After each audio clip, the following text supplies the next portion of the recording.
So even in your mind, your thoughts, your emotions, your compulsions as to what you like, what you don't like, whom you don't love, this is all by memory, isn't it? It's already past. Yesterday you loved somebody, with that memory you're living today. Yesterday you disliked somebody, with that memory you're living today. So you're trying to live that which is over. If you try to live that which is over, that which is will bypass you. So yoga means to liberate yourself from that information which determines who I am right now. That information which determines the color of my skin, that information which determines the shape of my body, that information should not determine how I think, how I feel, how I experience my life. But unfortunately it is. So if you become like this, that information does not determine how you are right now, then you are moving into yoga. So daily working, daily morning sadhana is just this, to slowly, gradually, to create the distance from that information. You don't have to lose it. People say, I want to forget. If you forget, you will once again do the same idiotic things all over again. Never ever forget. The more unpleasant your life has been, the more you should never forget. If you forget, you will do the same stupid things all over again. This is not about forgetfulness, but being able to carry. See, suppose today you have memory sticks. If it's all the time plugged in and all of it playing, you'll go crazy. You can carry it in your pocket, no problem. When you want, you stick it in your computer, otherwise you put it in your pocket, this is good. No problem. Memory is still there, but not compulsively working through you. When you want consciously, you can activate it, otherwise it lies there.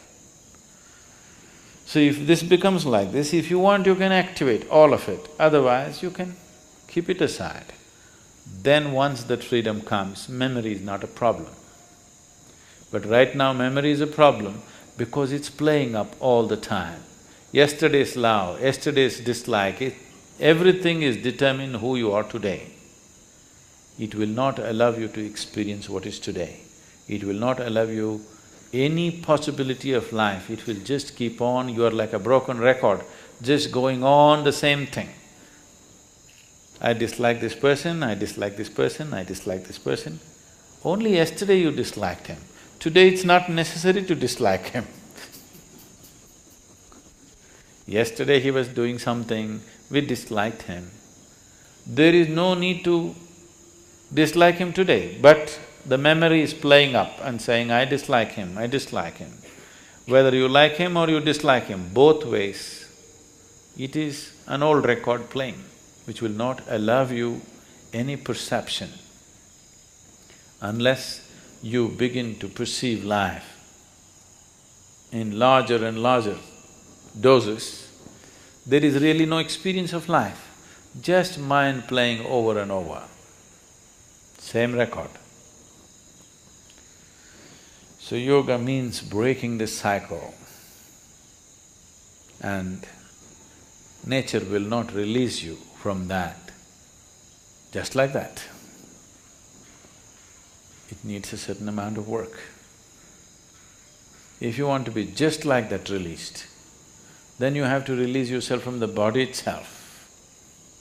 Staying in the body, which is the way it is only because of its memory, and not being a part of that memory.